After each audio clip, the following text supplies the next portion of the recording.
Ere po, kakain muna kami ni Aileen. Imbis kong kumain dito. Lang yung aso to. Kuntik patirahin yung pinamalengke namin na isda. Dito na naman kami sa paborito kong kainan.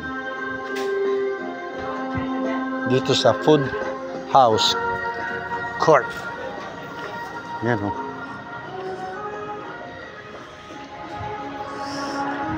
Okay naman yung gulong. Hindi naman siya flat eh. Hindi naman malambot. Okay lang siya.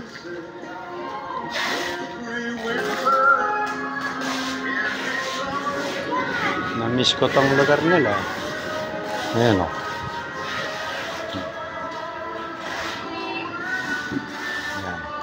Ayan.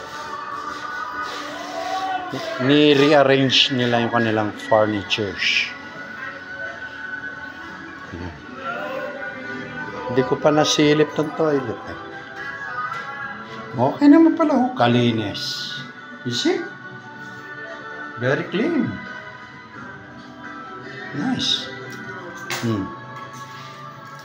Ganda. Puti. Ayan. Kanilang mga supplies. Ayun. Dito pa yung mga tagpa 500 oh. Ayun. Walang yan. Color printer. Papel.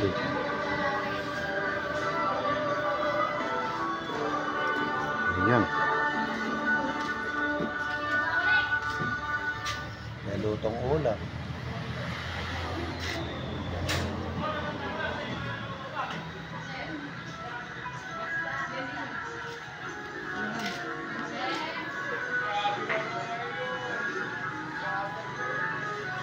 Pangit naman ng music ko.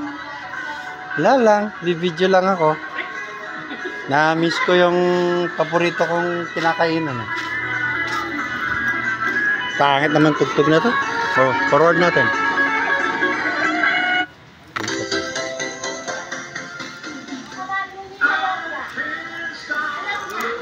Nino po? Ay ko kasi Karin Meragul eh. Ay ko Karin Meragul, 3 years old ko pa. Manila na kami nanirahan. Pero huling kapampang bunso ko.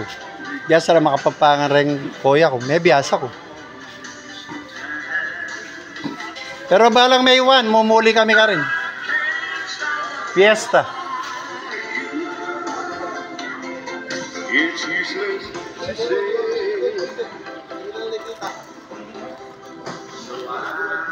Walang yung yan. Muntik ng tirahin ng tabi natin. Muntik ng tirahin ng aso na tong lintik na aso na to.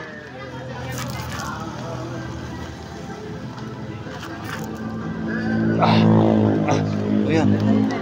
Cover natin. Para hindi madali ng aso. Yan.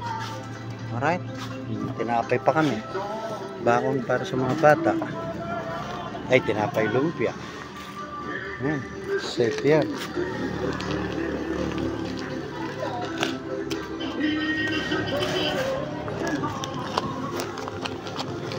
Alright.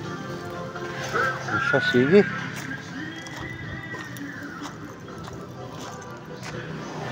Bagong gawa, nagamit niya na to. Wala to dati. Wala dati to. Nakita ko pa to nung ginagawa eh. Ayun po, okay na. Oo nga. J. Rosa. Diba? Yan.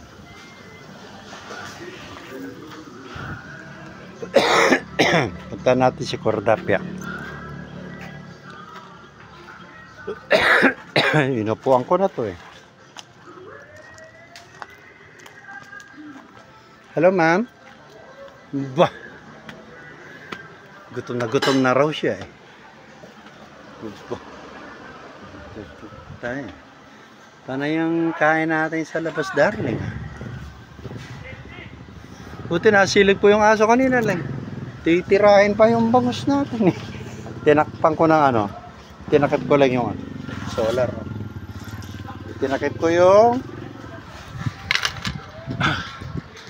cooler ko. Alright? Okay, pahinga na.